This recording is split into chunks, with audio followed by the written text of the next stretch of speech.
Broiler, সোনালি কিংবা layer যে কোনো মুরগির স্বাদকে হার মানিয়ে রাজকীয় স্থান দখল করে আছে দেশি মুরগির যে কোনো রেসিপি, হোক সেটা আলু দিয়ে পাতলা ঝোল। কথা আছে দেশি পণ্যের বেশি স্বাদ। আজকে আমি দেশি মুরগির ঝোল রান্না করব, সাথে দিব ছোট ছোট আলু, যেটা কিনা রান্নার স্বাদকে দ্বিগুণ করে তুলবে।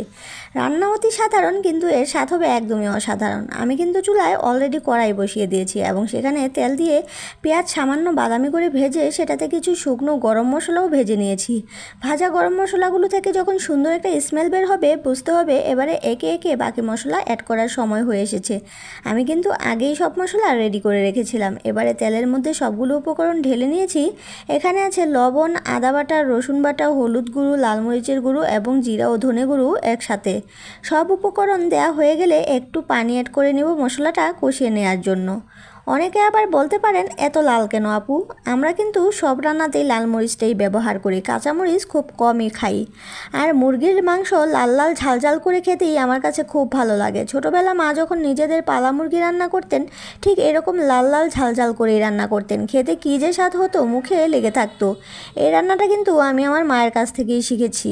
আমি কিন্তু যত সুন্দর করেই রান্না করি না কেন, স্বাদ হলেও কিন্তু মায়ের হাতের রান্নার মতো স্বাদ হয় না। তবে চেষ্টা করি মায়ের মতো রান্না করার জন্য। আমার পরিবারের সবাই কিন্তু এই রান্নাটা খুবই পছন্দ করে। শত হলেও তো মায়ের কাছ থেকে শেখা, এতটাও খারাপ হয় না।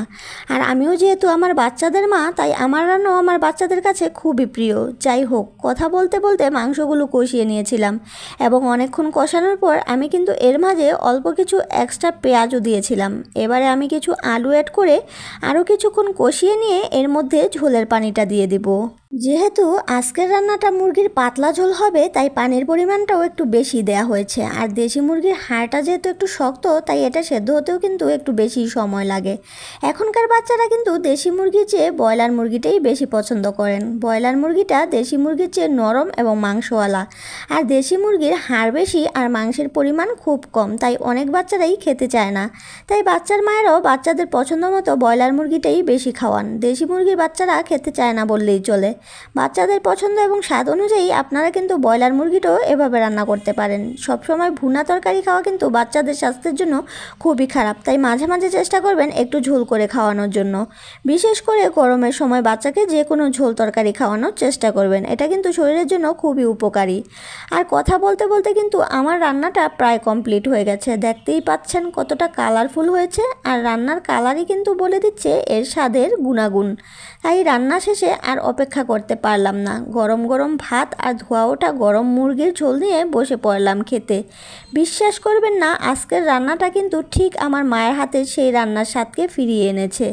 আলহামদুলিল্লাহ, হারিয়ে গেলাম সেই ছোটোবেলায়, যখন মা বেশি করে আলু ও এক হাঁড়ি ঝোল দিয়ে এভাবেই মুরগির মাংস রান্না করতেন। আর ভাই বোন সবার প্লেটে এক টুকরো আলু আর এক টুকরো মাংস এবং বেশি করে ঝোল দিয়ে ভাত বেড়ে খাওয়াতেন। সেদিনের সেই স্বাদ যেন অমৃত ছিল। তো আমার আজকের রান্নাটা কেমন হয়েছে সবাই কমেন্ট করে জানাতে কিন্তু ভুলবেন না।